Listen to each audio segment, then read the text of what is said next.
Inside Spurs is brought to you by our partners talkSPORT Bet. New customers get an exclusive offer of £40 in free bets when you bet £10.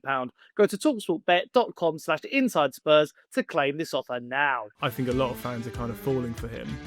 He's got those qualities that Spurs have so often missed over the years, in that he loves a tackle, he loves a block, he celebrates kind of defensive actions like a goal. Proper old school, isn't it? Yeah, and he's chipped in with a couple of one really important goal against City and then one really nice goal last night. Hello and welcome back to this bonus episode of Inside Spurs. My name is Sonny Snelling from Sonny Talk Spurs, and today I'm joined by Deputy News Editor at The Athletic, Dan Kilpatrick. How are you doing today, Dan? Very well, thanks, Sonny. How about you? Yeah, not too bad, coming off that 3-0 win against Doncaster in the Carabao Cup, which was, a bit of a second gear performance, I'd say, from Spurs. Didn't have to try too hard, but good to see a nice bit of rotation from Thomas Frank. But I'll be honest, when I saw the draw afterwards for Newcastle, my head was in my hands. I was a bit like, why have we now got to go to one of our bogey teams, it would feel? But we'll get onto that a little bit later on. But Dan, in general, what did you make of the game? Yeah, I think you couldn't ask for anything more from Spurs, really. Frank rotated the side. I didn't really have any quibbles about the team he played. I think obviously they were missing three defenders in Davis, Takai and Dragusin, so the defence would probably have looked slightly different if everyone was fit. But, some important game time for the likes of Odegaard, Gray, Matthias Tell. Palhinha, I think, scored a great goal. A bit of a kind of defensive midfielder's overhead kick, but still an overhead kick nonetheless. And Spurs got the job done. And obviously they trailed off in the second half, but I think that's to be expected. And Frank's more of a pragmatic coach than his predecessor, and I think he'd have been looking ahead to Wolves on Saturday night and then Buddha glimpsed midweek and telling the players, you've done the job more or less, you can conserve energy now. So yeah, I think a professional performance, an enjoyable first half, so job done for Spurs. Yeah, I mean, I was talking to my dad about it, funny enough, after the game. The amount of times these games are like a banana skin for Spurs. I'm thinking Colchester. I'm thinking Sheffield United under Conte in the FA Cup. I'm thinking Middlesbrough. These sometimes can be a bit daunting for Spurs, even though we won a trophy last year. These sort of fixtures can get on top of us, and we can, see it as a bit of a bogey team, as I say. But yeah, I mean, I watched, and I don't know if you've seen it, Thomas Frank's post-match interview with the in-house media.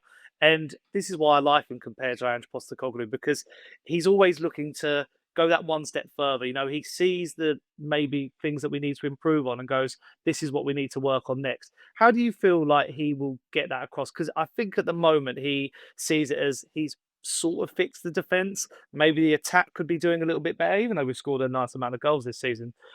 Where do you see his sort of like learnings coming from in fixtures such as this? Well, I think the really encouraging thing about Frank is he is already learning from his mistakes, right? I think he got the team wrong against Bournemouth in the one league defeat for me. There was not enough creativity in the side. It was the same team or a very similar team that had played against Man City, which was always going to be a completely different type of game. And there was no Bergvall. Notably, he came off the bench against Bournemouth and kind of changed things. But then he put that right. And, Bergvall started against Brighton and was really good. So he seems to be kind of learning as he goes. I don't really want to open the Ange files again. But yeah, you could say that wasn't always the case last season. Spurs seemed to keep making the same mistakes over and over. But to your point, yeah, I mean, I think he's, as many top managers do, he is building from the back and building a solid base.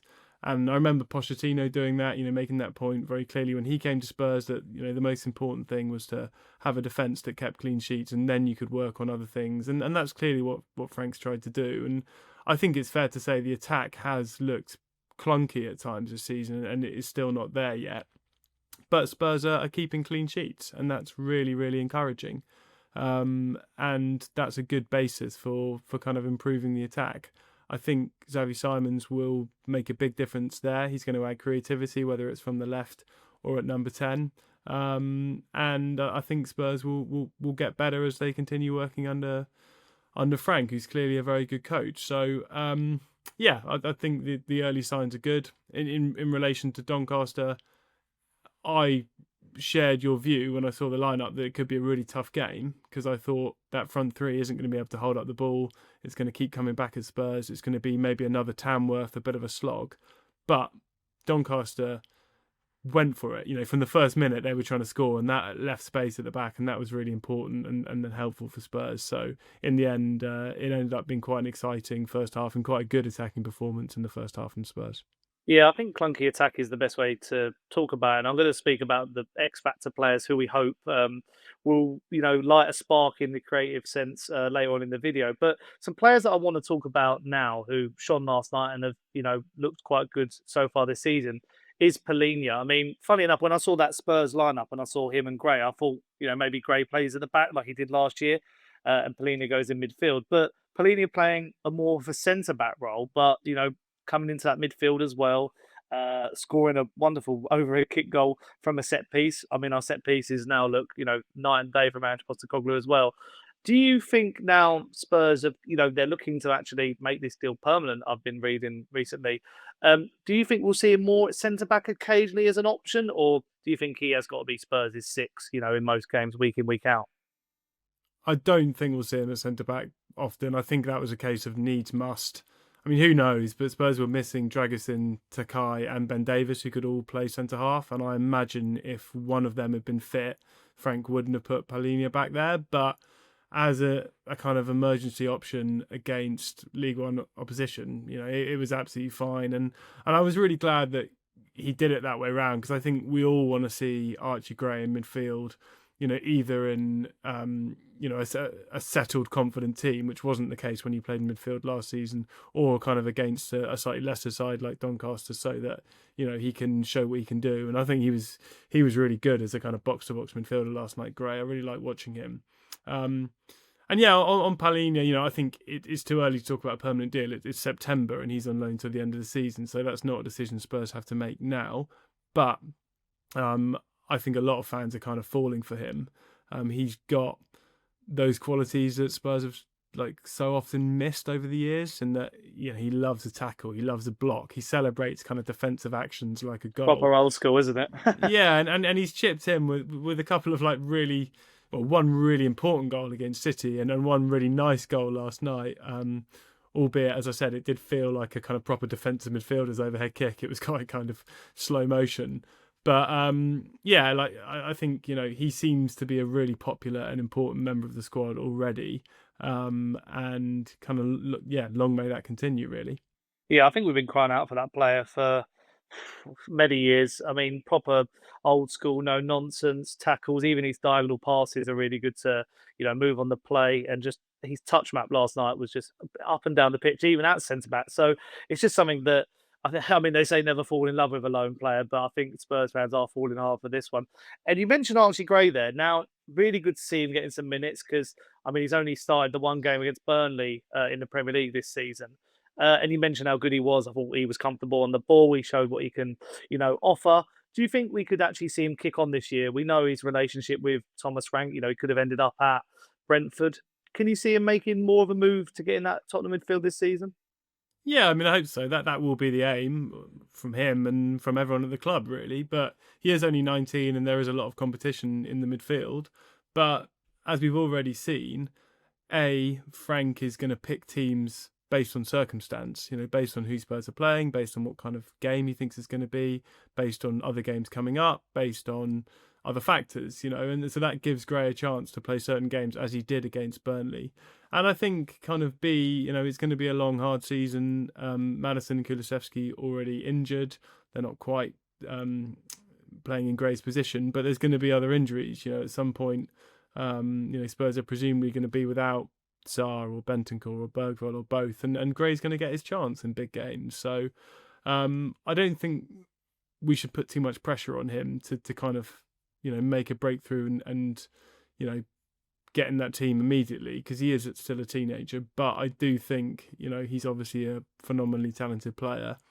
We've seen only glimpses of that, and I hope he gets more chances in his preferred position as he did last night.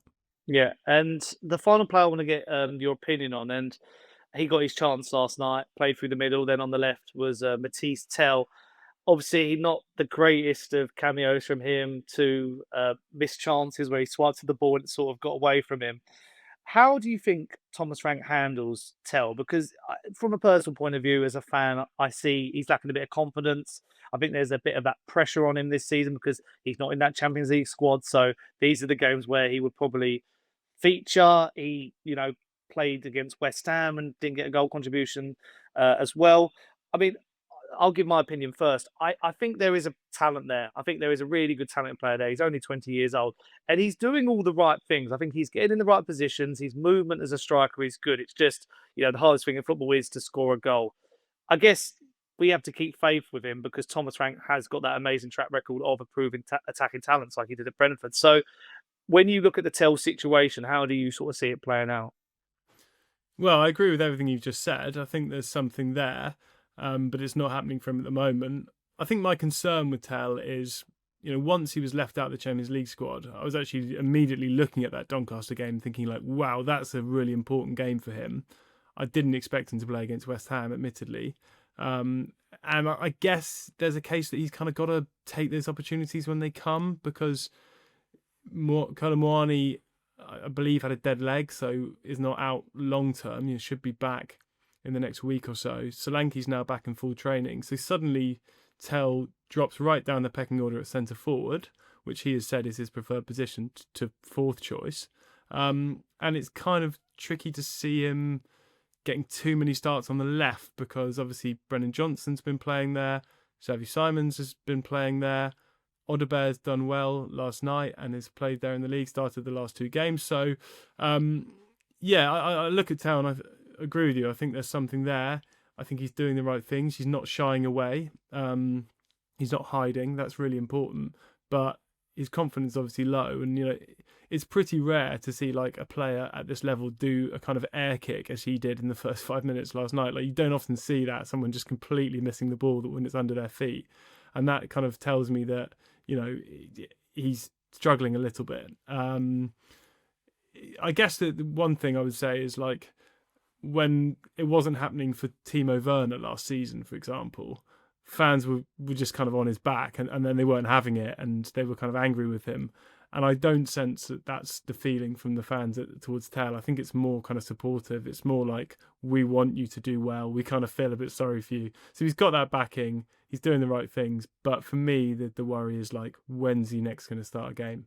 Yeah, I think that's the thing. We all can see the potential there. We see it from his Bayern Munich days as well. I just think he got chucked in the deep end when we signed him, and the fact that we did sign him on that permanent, I think we were just a bit scared that if we said no, he could have gone on to be this great talent and to be the one that got away. But I'm keeping the faith. I think there is, we've got so many talents in this squad now. Final player I want to mention is Jed Spence. Again, another clean sheet in the side, but there's pressure in that position. Well, across both fullbacks because you've got Pedro Porro on one side where Spence can play. You've got Adogi on the other side who's coming back in.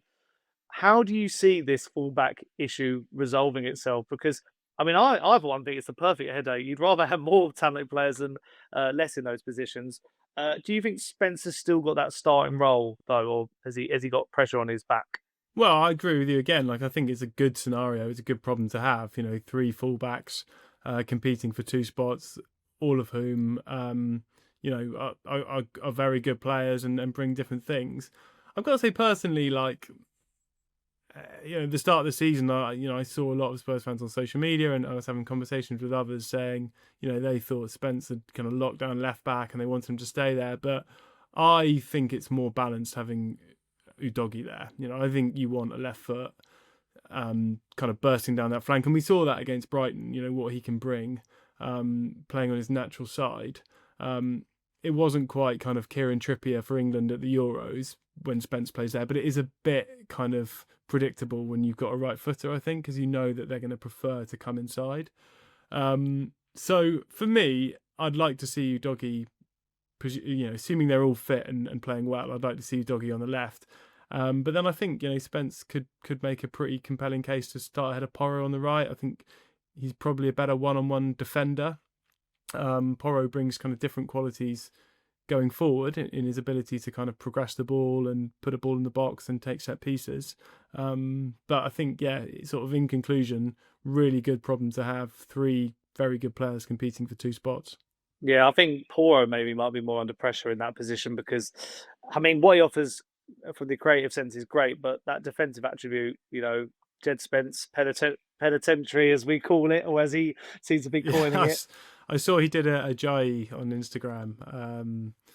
Damola Ajayi, who's obviously played against Spurs while being on loan from them for Doncaster last night, and Jed Spence did a welcome to the penitentiary post on Instagram. I mean, I thought it was a bit harsh. I mean, Ajayi's got, he's going to go down in Tottenham folklore for what he did in the Europa League as well. But yeah, as I mentioned earlier in the video, we got Newcastle. I put my head in my hands because we know what happens when we go up to St James's Park. And the bigger context of that is, for those who may not know, is that game sits between a match against Everton and a match against Chelsea. So quite a big week for Thomas Frank. And as we know, he hasn't had to always manage these sort of games week in, week out at Brentford. So is this his biggest test coming up? And he'll have Champions League on the back of this. How does he sort of navigate it? And how do you see the sort of Newcastle tie really going down the line? Yeah, well, look, as a general point, obviously the midweek games have now started. You get this kind of reprieve at the start of the season, don't you? Where you get just a game a week before the first international break. Now Spurs have, clicked into European action and domestic cup action, so that is going to be a huge challenge for Frank, and we know he hasn't done this before. So I'm interested to see how he gets on. I mean, as I said, he seems to be learning from his mistakes, which is really encouraging. But last season and certainly the season before, in the 2 seasons under Postecoglou, Spurs kind of started strongly and sort of got worse as the season went on, as injuries took their toll. And last season, Europe was a huge factor in that. So Frank's got to avoid that. And yeah, as to the Newcastle game, yeah, not a good draw. They're obviously the holders. They'll be like Spurs, they'll see that as the best route to more silverware this season. That it's always a tough place to play. And Spurs have a dreadful record there and have suffered some big humiliations. So really, unless you're kind of Liverpool or perhaps City, you just want a few kind of kind home draws in these domestic cups to get you through to the latter stages before the business end, and this, unfortunately for Spurs, isn't that. Yeah, I mean, I'm going to sound old-fashioned here, but you've got to beat some of the best teams to get to these finals. So we'll see how it goes. And a general point I want to make then is, I mean, I thought Xavi Simons again just adds something that Spurs haven't seen in a creative sense for a good couple of years. And you mentioned there the Bournemouth game. That was sort of the sticking point where we knew, obviously he got unveiled that game as well. We knew we needed a player like that. He changed the game against Brighton when he came on. We've seen him play more in the 10 now than on the left, where he started some of his first Spurs appearances. Do you actually see him, and this is my bold statement, I've been saying this around the office, do you think he is the final piece of Spurs' jigsaw puzzle in completing this team? Or do you think Mohamed Kudus has something to say in that regard as well? But I mean, I guess I would kind of say boringly that like the puzzle's kind of never complete. You can always get better, right? And I think Spurs still have a way to go before they can sort of say they've got the finished squad. But I think yeah, you kind of asking who I think is the more important signing out of Kudus and Xavi. Yeah, I feel probably yeah. That's a really good question, actually, because I think they're both really important. Like, I think Kudus has already made a great start, and you can see how important it is for Spurs having a player who can take people on and beat a man, and that's was missing last season and has been huge. But I think particularly in the absence of kind of Maddison and Kulusevski, like they desperately needed some creativity in there, and Simmons is bringing that and. He's settled well. He seems to be up to speed with the kind of pace and physicality of the Premier League already. And presumably he's only going to get better as he kind of syncs with and gels with his teammates. So I think I honestly can't pick between the two. I think they're both hugely important signings for different reasons. And I think if you took one or both out of Spurs attack, which will presumably we will see in the next few weeks as Frank rotates, then I think they're going to be missing either that that ability to beat a man or that ability to kind of pick a lock in tough games. Yeah, they hugely complement each other, and I think they're going to and have been improving the players around them, which is what star assets you hope will do. And you mentioned there James Maddison. and also Kulusevski, Son as well. I think if we combine their goal contributions, it's like 60 goals last season they all worked towards. So there's a massive chasm to fill for two players like this. And that segues me nicely onto my final question because I mentioned Son. But there's another Spurs legend who keeps being linked with a move back to the club. And I mean, I, for one, I've said it on my own channel, I've done a video on it. Would love to see Harry Kane come back. Now, we're all in dreamland when we're talking about this, but what is the likelihood of people talking about release clauses, buybacks? You know, he wants to beat the Premier League records. What is the lay of the land when it comes to Harry Kane? I'll let you just take the floor on that. This has come up again because of the change at the top, because of Levy's exit. And I don't know whether there's genuine kind of noises behind the scenes or whether people are just sort of putting two and two together here and speculating. But, you know, I think Kane coming back to Spurs while Levy was still running the show felt less likely than it does now because, for a start, there's their personal relationship and whether there was any kind of fallout from Kane's initial exit. And secondly, there were considerations like wage demands and transfer fee for a 33-year-old, which I think we all felt would be unlikely to be met in the way that Spurs will run under Levy. Now, obviously, there's been this change at the top and the kind of word from the new ownership group is that, you know, they want more wins more often. I guess the implication being that Levy was kind of, you know, holding them back in that regard. So, you know, if there is genuinely ambition to go and win the Premier League, go and win the Champions League, you know, compete at the very, very highest level for the very highest trophies, then, you know, you can make a case that the very best way to do that would be to try and persuade Kane to come back and say, you know, give us a couple more years, break Shearer's record and lead the line. And, you know, it's obviously a really appealing thought. There are implications there, you know, how would that affect the dressing room? You know, Romero's now the captain and the kind of obvious leader and star in that squad. That would change if Kane came back. Could a 33-year-old Kane, as he would be kind of next summer, you know, press from the front in a way that a modern Premier League side wants? I think you could work your way around that, but it certainly would be a question. So there are lots of things to consider, but I think it obviously feels more likely for Spurs now, albeit we need to wait until next summer really to find out if the ownership are going to literally kind of put their money where their mouth is. Yeah, the way I saw it is, I mean, we've seen Kane play. I mean, he did it for us, play that deeper role, but because of the injury to Jamal Musiala, he's dropping even deeper and distributed. I mean, even though he scored a hat trick for Bayern at the weekend, some of his passing out to the wingers is like sublime. So maybe, I mean, I can see him doing that Wayne Rooney trajectory of like coming a bit deeper. You know, he could play at centre back. There were so many times, even at Spurs, he's great at defending corners and blocking on the line. So I feel like I'm in total dreamland. So before I get ahead of myself, I think we'll end the video there. But thanks very much, Dan, for joining us on this bonus episode of Inside Spurs. I really appreciate you joining us today. Pleasure. Thanks, Sonny. So that was another bonus episode from Inside Spurs. Subscribe to the talkSPORT YouTube channel to get regular updates on Tottenham and the Inside Spurs show as well. Like it, leave your comments. Do you want Harry Kane to return to Spurs? Until next time, up the Spurs. See you guys soon.